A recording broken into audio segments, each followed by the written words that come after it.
Everyone, it's Jana. Welcome back to Grief Out Loud. My guest today is Tiriq Rashad. Tariq is a poet, a songwriter, and a performer whose life and art are deeply intertwined with grief. Tariq brings with him the memory of his daughter, who died just before birth, of his brother, who lived with cerebral palsy and autism, and his mother, whose sudden death in a car accident continues to reverberate throughout his life.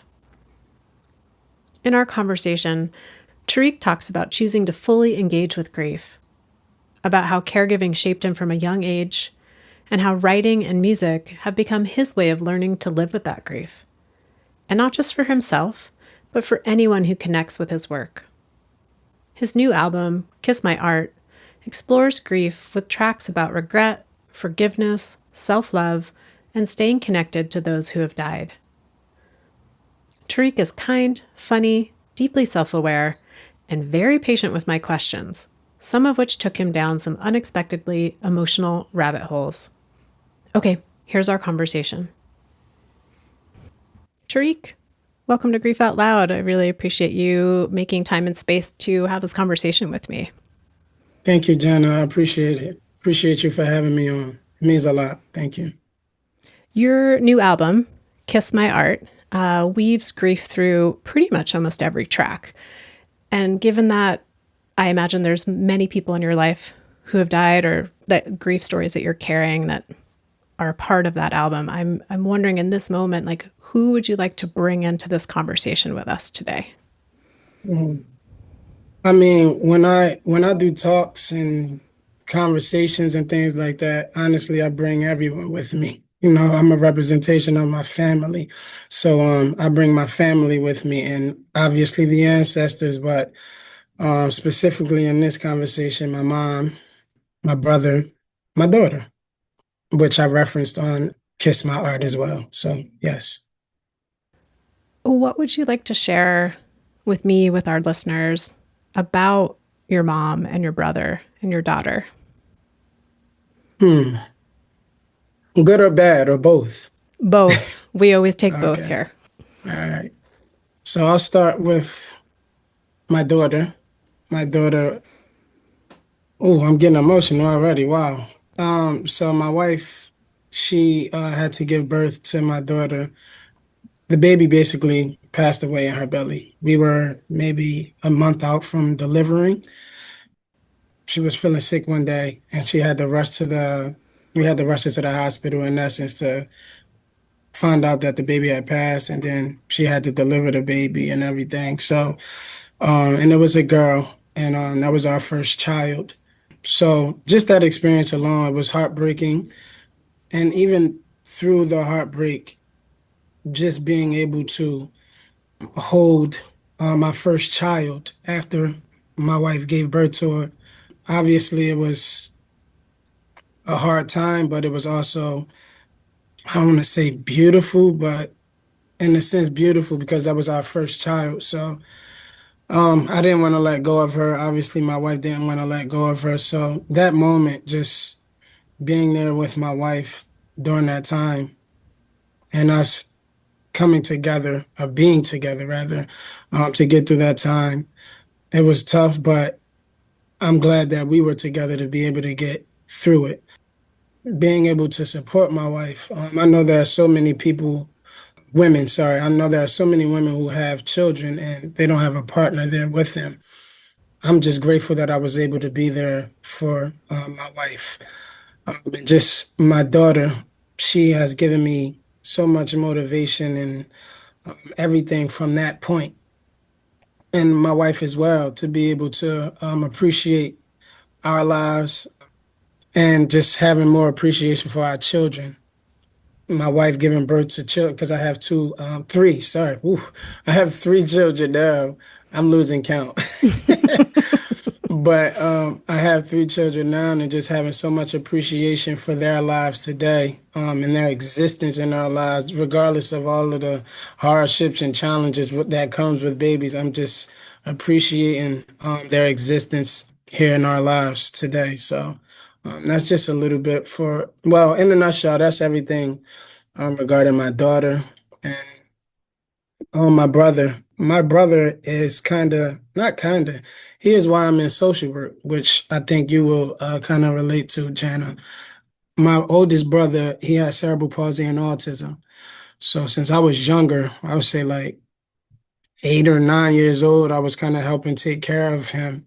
My mom and dad would be working and things like that. So I just kind of, I don't want to say forced, but I was in the household. So I was just, I just helped out, helped dress him because he couldn't really do for himself. So I had to like bathe him, dress him, prepare food for him so he can eat, give him medicine and all of those different things. So I had to learn those things since I was about 8, 9 years old.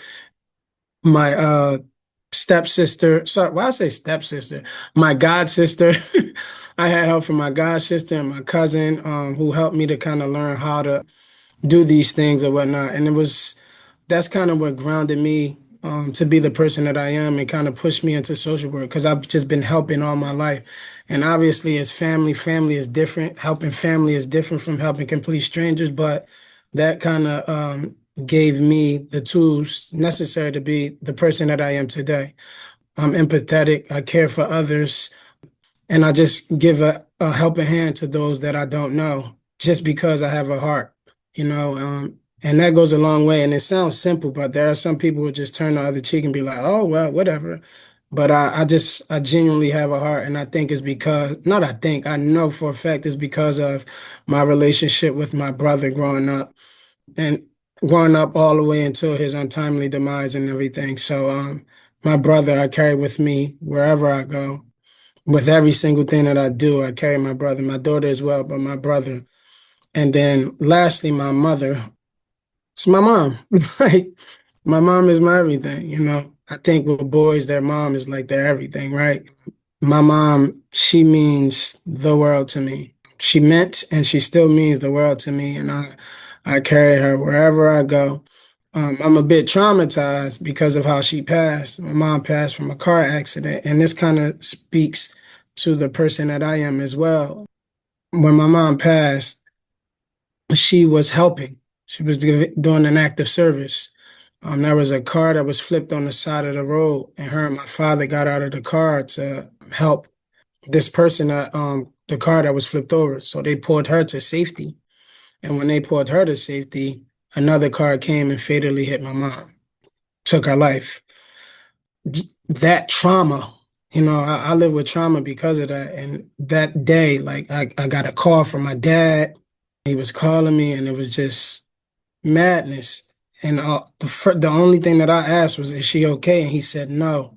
And my heart dropped. So I didn't know what to do. And then fast forward her passing, I was just like, what? But that was traumatic for me. The silver lining in that speaks to the testament of who I am is that she helps, and she's always helped without even thinking.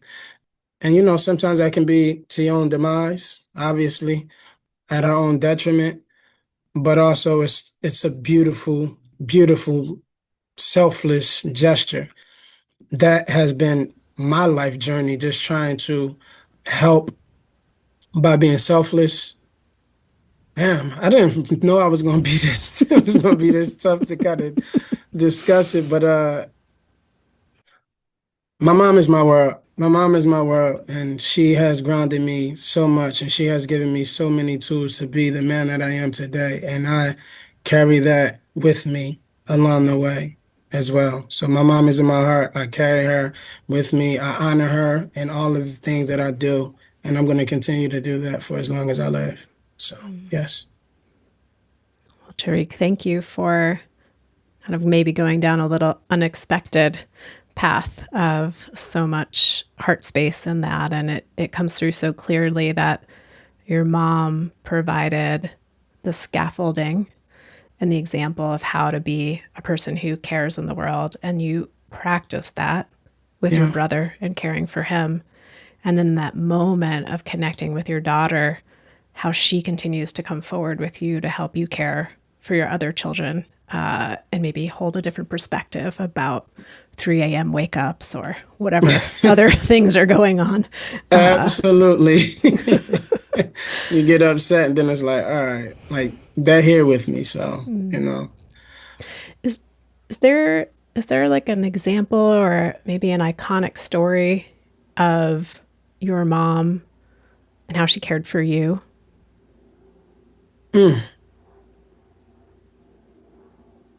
My mom, my mom had a unique way of raising us. But I will say for me, um, as I mentioned earlier, I think the best thing that my mom did for me was, and I didn't like it when I was growing up, but was to put me in charge. And not necessarily in charge, but like making me learn all of these things when I was younger, learning how to take care of my siblings when I didn't want to, making me learn how to cook and clean and all of those different things like when I didn't want to. Those that was my foundation, and that continues to be my foundation as I go throughout life and raise my family and take care of others. And even in the work that I do, from my music and being an artist and the work in the schools and things like that, like those things have grounded me. She's given me that foundation from the beginning, just putting me in positions that I didn't like. I will say, just put me in specific positions when I was younger that I didn't necessarily care for, but those were necessary for my growth. They were necessary for each and every step of my life. It's given me the strength and the perseverance and all of these beautiful assets that I have to be the person that I am today. And yeah, I miss my mom, but I know those tools are what she gave me to be where I am, and it's going to take me as far as I want to go in life because of her. Yeah, it seems like she really trusted you with a lot of responsibility. And in a Hmm. way, even though you didn't want to do any of those things, Yeah, now that's helped you trust yourself with your responsibilities. absolutely. And I was a kid, kids want to be kids and run around and do this, do that. But we had a big household. It was me, it was my oldest brother, me, then my other brother, and then it was twins. It was all five of us in this little two-bedroom apartment. My dad and my mom, and my dad and mom would be running around doing all of these things, trying to provide for us and stuff like that. I was, I guess, gifted the responsibility, in retrospect. I was gifted the responsibility of helping to care for my siblings and kind of hold the fort down while my parents were away. So it's a gift. I didn't look at it. I'll tell you again. I didn't look at it like that then. I was just like, what the hell? Why I gotta do this? Like, I want to go out there. So, yeah. Along with this idea of learning, and sometimes we learn because things are directly taught to us when we're growing up, and sometimes we learn because we witness things or we see things or we pick up on things. What did you learn about grief growing up from your family or from your community? Mm. So I've seen like a lot of friends pass away, some family members pass away and things like that. I've noticed how everyone comes together. When there's a loss, everyone comes together. People you never knew, people you haven't seen in forever, and they all have their stories. So I've learned that a lot of people come together for one common theme or person, and it reminds me of how important that person is. And especially when, I mean, obviously I know how important my mom is, and I realized when she was here, but at the same time, I didn't realize I don't want to say how important because I know how important she is, but in her absence, you realize like her presence connected so many different things and it kept so many things together. And in her absence, just like so many others, like your world kind of falls apart in a sense. You know what I mean? And you're scrambling around trying to put the pieces to your life back together. Just growing up, just to answer your question, I realized how important people are when you see so many people coming together for one common person, um, to honor them, to show love, regardless if they've been there. You know how it is at funerals and things. It's, some people are there genuinely, then there are other people that are just there, whatever. But ultimately, the silver lining and the ultimate goal is like making sure that you're showing your respects to that person. So, yes. This idea that when someone dies and people come together and there's a lot of community and energy and effort going into honoring and acknowledging that person, sometimes in the immediate aftermath of their death. But then there's like everybody goes home from the funeral, and the people who are perhaps the most close to or most impacted by the death of this person are kind of left alone with their Mm, grief. mm, mm, And mm, what what did that grief look like for you? mm. That spoke directly to my heart because, and I'm sure so many, everybody who loses someone, you go to this funeral, you grieve together, right? And that on that one day, and then after that, you got to deal with your grief. And for me specifically, like my family was kind of like apart.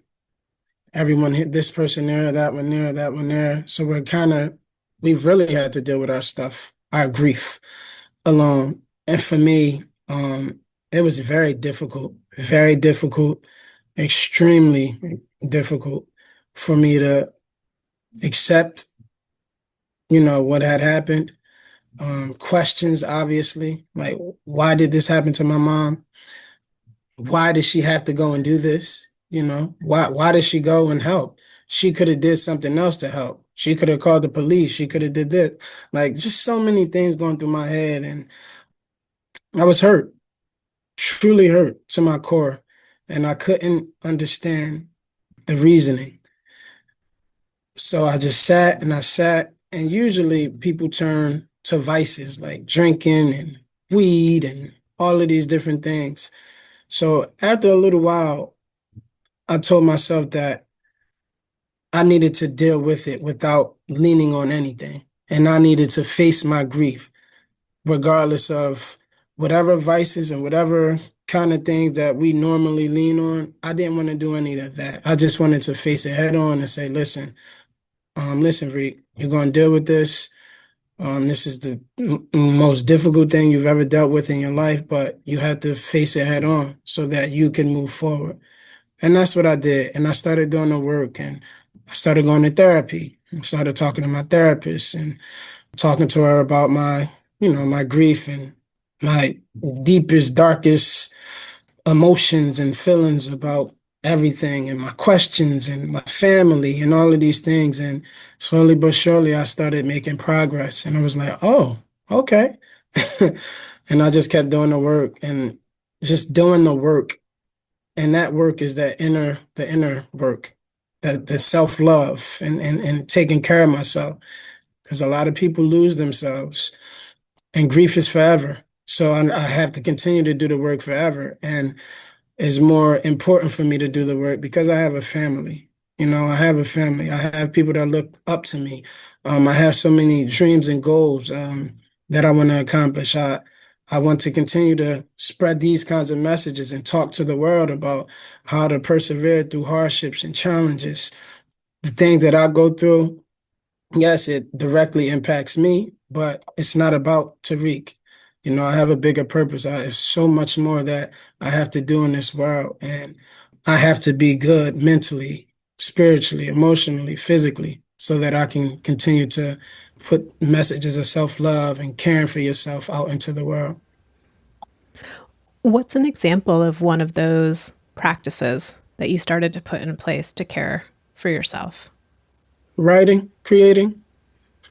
My art is my therapy. Writing is my therapy. It really is. It always has been since I was little, and I didn't realize how therapeutic it was for me when I was little. I would just be writing stuff that, like I was saying, I think I was telling Rodney before how I would just write in my journal about like heartbreaks as a kid from girlfriends and stuff like that. But, it's laughable, but at the same time, it was therapy for me. You know what I mean? Just writing my feelings down. But that's my practice, just writing my art out, writing my feelings out, and creating beautiful, heartfelt, inspiring work that obviously heals me. It heals me every time I write about the things that I've gone through and my experiences, but I also know I'm writing somebody else's story. And I know that I'm also helping another person relate and move forward in their lives as well. So my art, writing, creating beautiful stories and experiences. What did your mom think of your writing when you were growing up? Did you share any of that with her? Yes, I actually got, so there was a spoken word album that I did called Fade to Black during COVID. And she was actually loving the music. And she was like, I thought it was so beautiful, but I thought it was funny how she would just blast this one song because it was me and my brother on the song. And she used to be blasting it, singing it out loud, cursing, carrying on. So she loved my work, and I have, I've published books and things like that. She was very, very proud of me. My mom was. She had a different way of expressing her love as well. So she might not have always told me how proud of me she was, but she would always tell everyone else. So like she would tell her best friends, and once she got older and stuff, she would be on Facebook. I hated it. I used to be like, get off Facebook, like but posting stuff on Facebook and things like that, and how proud of me she was. So she was very proud of me. She loved my work. She was super, super happy for me. Yeah. Your first track, No Regrets, opens with a voicemail from your mom. And earlier you just said, like, I know I'm not just writing my own story, I'm writing my story and I'm writing other people's stories. And at least what came through to me was just the unique way that your mom loved and cared for you. Just in that short little voicemail message.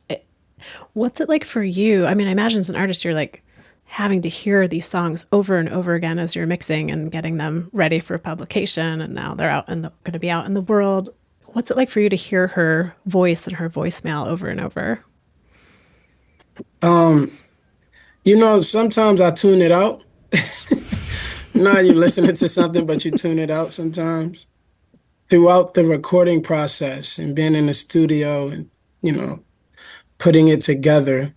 And then the final piece, listening to the final piece, I got choked up. I cried. It's beautiful, and it's a constant reminder that my mom is there with me and she's always checking on me and she's always going to be with me in spirit, even though she's not here physically. So I just tune it out sometimes, to be honest. I guess it just depends on the mood, but I know once I start performing this, I'm gonna have to get myself together. You know what I mean? I have to get myself together so that I can be effective with performing it to people and crowds and things like that. But I tune it out sometimes, and sometimes I listen, and sometimes when I'm listening to her, I just reflect on the good times that I had with my mom, to be honest. I reflect on the good times. I try not to, and that's another practice. Your previous question, that's another practice of mine, just making sure that when I reflect upon my mom, I'm reflecting upon good memories and not just her demise. Because if I think of a demise, like that's not going to make me feel good. I just try to make sure that I think of all of the beautiful times that I had with my mom, all of those beautiful, funny, crazy times with my mom. I just reflect on those good times and stuff like that as well. So, yeah. Well, I know we were just talking about memories and reflecting, but another theme that comes through really strong in your lyrics is around forgiveness and forgetting and the roles that they play in grief. And I just wondered if you could talk about that a little bit. Mm. So I was just playing with words, right? Just play with words a little bit. And to be honest, like with grief, I don't think we ever forget, right? I don't think we ever forget. Like I said, grief is forever. But those regrets that I talk about, in order for us to move forward, we have to forgive ourselves and maybe even some other people, but just for our own progress and our own evolution, we got to forgive ourselves to be able to take those steps forward. You got to forgive yourself. You're always going to remember the loss, the person that you lost. In my case, I'm gonna always remember my mom, but just not having regrets about these things. And I questioned myself a lot when I reflected upon bad things during that time when my mom passed. I was reflecting on those things like, damn, I should have been there. If I was here, I could have done this. Or if I was there, I could have helped her do this and all of these other things. And therapy helped me to say, Tariq Wusa, calm down. It's not your fault. So forgiving myself so that my healing process is much lighter because sometimes we make our grieving process difficult based upon our thought process. Again, it starts with not having any regrets, and you don't have any regrets when you start forgiving. And you have to forgive yourself first to be able to have no regrets and make those steps forward to honoring your parents and honoring yourself ultimately. Because when a person passes away, you're still here and you have to still live your life. So you want to live your life in grief forever, sad and hurt and all of these things, or honor them by living a prosperous life and doing the inner work to make sure that you're evolving. I was just thinking as you were talking, Tariq, about a lot of times in the grief world, people like to talk about like little kids grieve this way and older kids grieve this way and adults grieve Mm, this way. And the longer I'm in the field, I'm more like, we all do, we all kind of do it the same. Like I agree, the 29, same. yeah, I'm still a 3-year-old. It As a doesn't matter. 51-year-old, I'm probably grieving similar to someone who's older. I mean, I know Yeah, there's differences because of our cognitive capacities. But when you were talking about that piece of hassling yourself in a way of like, if I could have been there, I could have made a difference. I could have done, and like, and little kids will do that too, right? Like if only I'd worn the red sweater instead of the blue sweater, then maybe things would have been different. Or if I hadn't asked my dad to go get me potato chips at the store, he wouldn't have died. And just how universal that is, right? Of us, this horrible thing happened, and we want to figure out what role we played, as fantastical as it might be, so that maybe there's like, oh, this bad thing won't happen again. And so I just wanted to pause and appreciate you really articulating your internal process of grappling with those thoughts that can cause injury to us. absolutely. Absolutely. And I appreciate that. And I've had dark thoughts, to be honest. I had dark thoughts. I was in a very dark place, but I had to do the work. And once you do the work, again, it'll make your process much lighter. I'm not saying it's easy, but it makes it much lighter. And we have to find a way not to lean on vices. Those vices is, like I said, marijuana, liquor, and things like that. Like, those things are temporary. Grief is forever. You know what I mean? So doing that inner work is so very important. And I'm glad I did. And I had the encouragement from my wife and things like that. So I commend her, but it wasn't easy. And it's not going to be easy continuing to move forward, to be honest, because the more I accomplish and achieve all of these beautiful things, and like I said, I have kids. I want my mom to be here to not even just help me, but to be here with her grandchildren and my children to know my mother and the type of person she is and this person who raised me. So it's not going to be easier as time goes on because they say, time heals and things like that. But yeah, I beg to differ. But again, it's just how you take care of yourself along the way. Yeah, it's such a good reminder or helpful reminder that when someone in our life dies, we miss them when things are hard, and Mm, we miss them when things are good and easy too. These moments of success and absolutely. celebration really highlight like who's not here to be part of this celebration with us. Absolutely. 1,000%, 1,000%. And that's kind of where I'm at with it. It's just as I accomplish, and aside from just accomplishing all of these outward things and stuff, just my family. I miss my mom. I want my mom to be here with us, to And not just me, because my brother has kids. Both of my brothers have children, so she'll have all of these grandchildren. She loved kids, so just Mm. being here, just to bask in grandmotherhood. You know what I mean? Just so those things that I think of. So just her, like her absence, I get sad in moments like that, especially when I'm with my kids and I see certain things, or honestly, just in addition to that, just her help. It takes a village, you know what I Mhm. mean? And my family is all over, and my wife's family is all over, and stuff like that. So it's a lot, but we band together and figure it out. But her absence is definitely felt. Mm. Yeah, to not have her there tasking your kids with responsibilities that perhaps they don't want to do. Yeah, yeah, yeah, yeah, yeah, yeah. One of the folks who spoke about the impact of your writing and your work was the late poet Nikki Giovanni, who you had a chance to connect with. And I'm just thinking about her recent death. In your life, how have the deaths of other well known artists, writers, musicians, perhaps people you didn't have a personal relationship with, but like how did the deaths of those more public figures affect you? Um, I mean, well, rest in peace to Miss Nikki Giovanni, first and foremost. It was such a special time for me to be able to connect with her. I was releasing my poetry book, was reaching out to different people, and she gave me that stamp of approval, and I was like, wow, I was taken aback by it. So, again, rest in peace to her. But losing people like that, obviously it's a deep blow. It's a deep blow. But as I mentioned plenty of times throughout this conversation is just honoring them the best way that we can through our artistry and through my poetry. I just try to be honest and heartfelt as Nikki Giovanni was. You know what I mean? And just trying to tell the story and the experiences of everyone universally, but specifically to the hardships of Black men, and the things that I've dealt with growing up and stuff. And I just try to be honest and raw and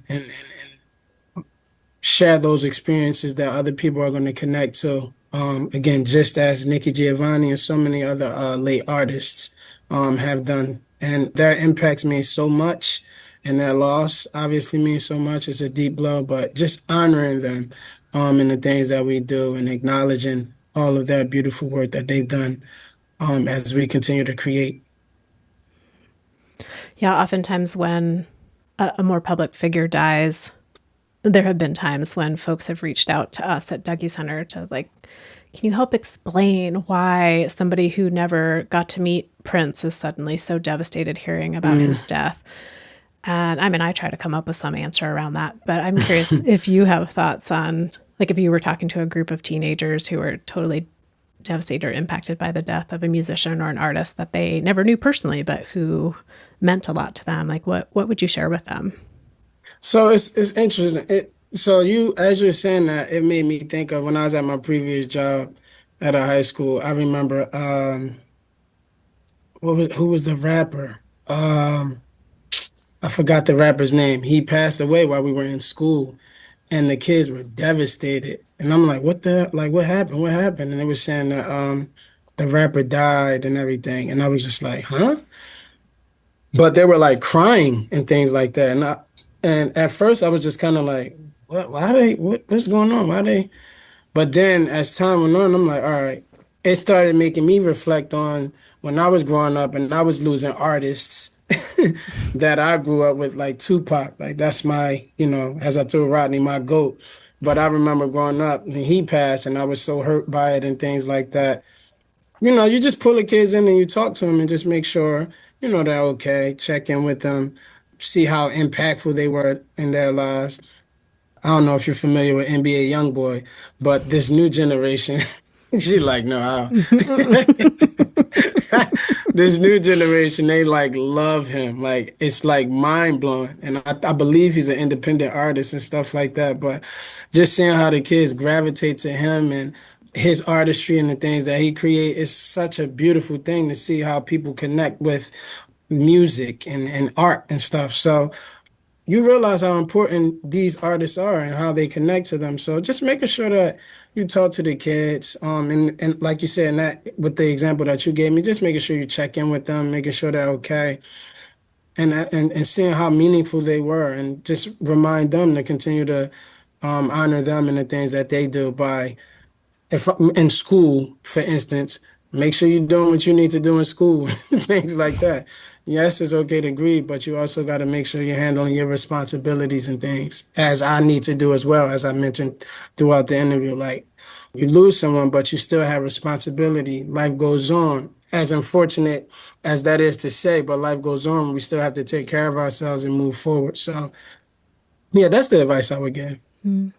Yeah, I think in there, there's just this important piece of having permission to be impacted by the death of someone that you never met, but had a huge influence or a role in maybe a particular time and place in your life and has helped form maybe what you value, what you dream about. And that's still grief. It's still valid. I think that goes so long, such a long way. Absolutely, absolutely.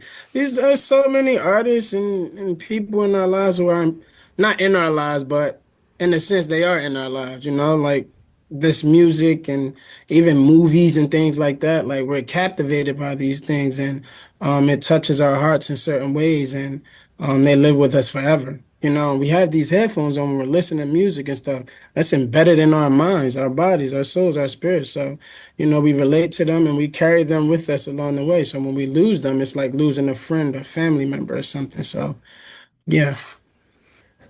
One last thing I wanted to ask about, and you alluded to this earlier, of there's the process of the creating of your art, the writing, the mixing, all the things that go into that piece. And then there's it being released into the world where everyone gets to enjoy it and be part of it. And then there's going out and performing it and having an interactive process with audiences around basically your heart on stage.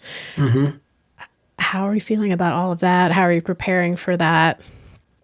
I'm excited. I'm truly excited. I can't wait to connect with actually the same guy who produced my album.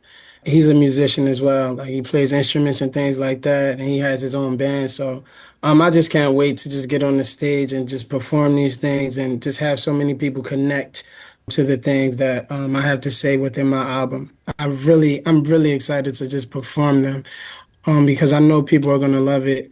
I know people are gonna connect to it. I'm just excited, truly. There's really no other no other adjective. I'm truly excited to be able to get on the stage and perform it for the world. Well, I'm going to end us with one potentially impossible question to answer. So you can always pass if you don't have an answer for it. But I keep going back to that voicemail message from your mom and hearing her words. What do you imagine your mom would say to you just before you're about to take the stage for a performance? Mm. Why you ask me that?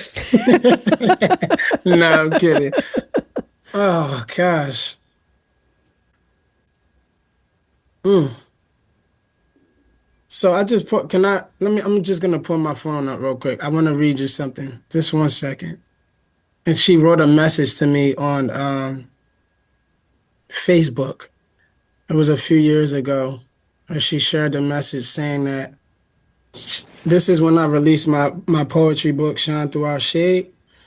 This was October 30th, 2019. She said, "My son, he did it again. The second book. I'm so proud of you. You make me shine. Keep up the good work because I know you are almost there. Keep going down the path that you are going down because it will lead to all your dreams and goals. I will always be there. I love you always and forever, Mother." That's what she'll say to me before I got on the stage. Yep. And I hold on to that. I truly hold on to that. So that's the answer. She gave me the answer. I didn't even know. Honestly, I didn't even know. So yes, absolutely. Yes. Well, thank you, Tariq, for sharing that hmm tender moment and for all that you've shared with us today. For listeners who want to maybe see you on stage or just tune into your music or your poetry books, what's the best way for them to connect with you? Well, my website is tariqrashad.com, and you can follow me on Instagram at Tariq, Tiriq_Rashad, Rashad. And you'll be able to find all my music and everything on my website. And I put updates on my social media all of the time. My album Kiss My Art is coming in October. I am Grammy considered right now. I am trying to get that turned into a Grammy nomination. This is a beautiful body of work, so I'm praying and hoping that it gets the recognition, not that it deserves, that it needs. So thank you so much, Jenna, for having me. I really appreciate this conversation. I had to hold my tears back, so I thank you so very much. I love having these kinds of conversations. I appreciate you. Thank you. Well, Tariq, so grateful for your time, for your album, Kiss My Art, for sharing so openly with me and with our listeners, and just recognizing that your album, Kiss My Art, comes out in October, and your mom's message that you just read to us was also dated in October. So it just seems like that's the month. Yes, absolutely. Well, thank you again for your time today, Tariq. Thank you, Jen. I appreciate it. And listeners out there, I say this each and every single time, but thank you for being part of our show, for making all the hours of editing worth making this conversation happen for you. If you'd like to reach me, you can email me at griefoutloud@dougie.org. That dougy.org is also our main website, where you can find information about our local programming, all of our free downloadable resources, and of course, each and every episode of Grief Out Loud. I'm always excited to share that the podcast is sponsored in part by the Chester Stephan Endowment Fund. Grief Out Loud is a production of Dougie Center, the National Grief Center for Children and Families. Thanks again for listening. I hope you'll join us again next time.